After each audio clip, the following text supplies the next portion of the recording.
welcome to Katie.Pix. Today we are making a ludicrously easy recipe. I mean, kind of sums up most of the channel. But this one is great for lunchboxes, great for your packed lunch when you take off to work, and really damn good for a picnic. So I am rooting for some UK sunshine. These are dead easy. They are mini quiche Lorraine. Trying to do the French accent, I don't know. Quiche Lorraine. It's gonna be tasty, it's gonna be bite-sized, and it's gonna be beautiful. Should we get started? I spat a little bit. We're going to start by popping a pan onto the heat with just a little drizzle of oil.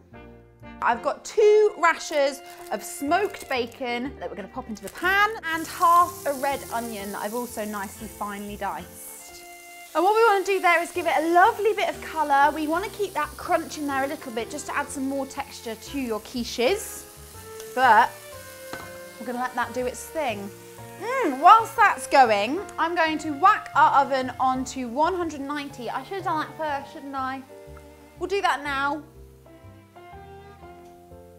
It's already set. I actually did it. I did it before we started shooting because I'm that prepared. I just forgot to tell you about it. Next thing's next, we're going to prepare our pastry cases. I've touched something again.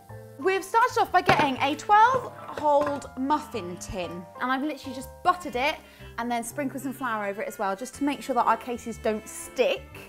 And I've cheated yet again.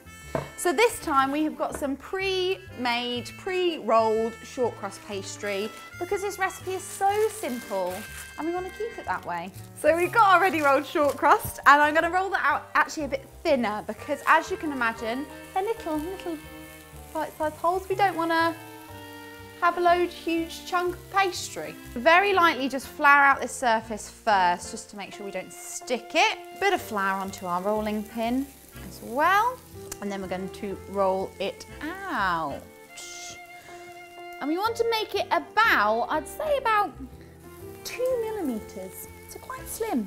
So I'm going to take these off the heat now because they're looking beautifully crispy and softened, and we want them to cool down just a little bit before we add them to our quiche mixture. Right, next job is to get yourself a pastry cutter, or if you don't have a pastry cutter, a really big cup or bowl.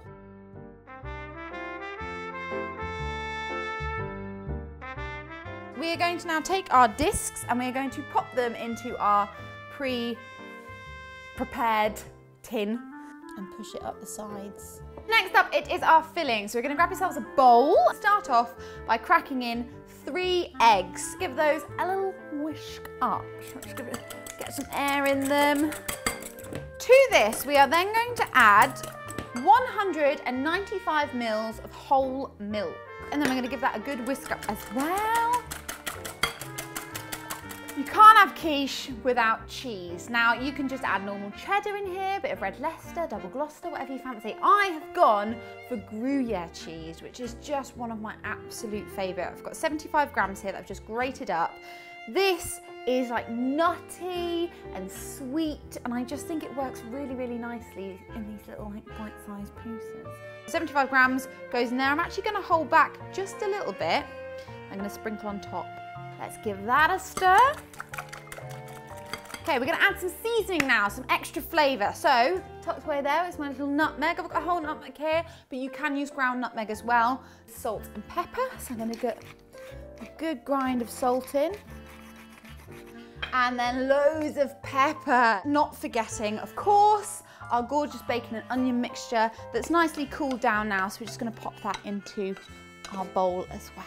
Get this proper good mix up. Make sure all those little onion and bacon pieces are thoroughly blended through. So for ease, we're going to decant this mixture into a jug. Fill up our cases, making sure that they don't overfill. Finish off with a little sprinkling of Gruyere on top that's going to catch in the oven, and it's going to go all golden and beautiful and gooey and a little bit crispy and nutty, and I love it and I'm salivating. Into the oven we go. These will take about 15 to 20 minutes to cook, basically until you see the pastry's gone gorgeously crispy and they have risen and gone beautifully golden on top. You don't want them to have too much of a wobble, essentially. They will deflate slightly, so don't be disappointed if suddenly they're like, that's absolutely fine because that's a quiche, guys. So, oh, it's a crispy base. Oh, steamy, quiche glory. Oh my goodness. It tastes like the ones that my grandma used to make. They are amazing. I don't want to act surprised at my own food, but that's gone very well.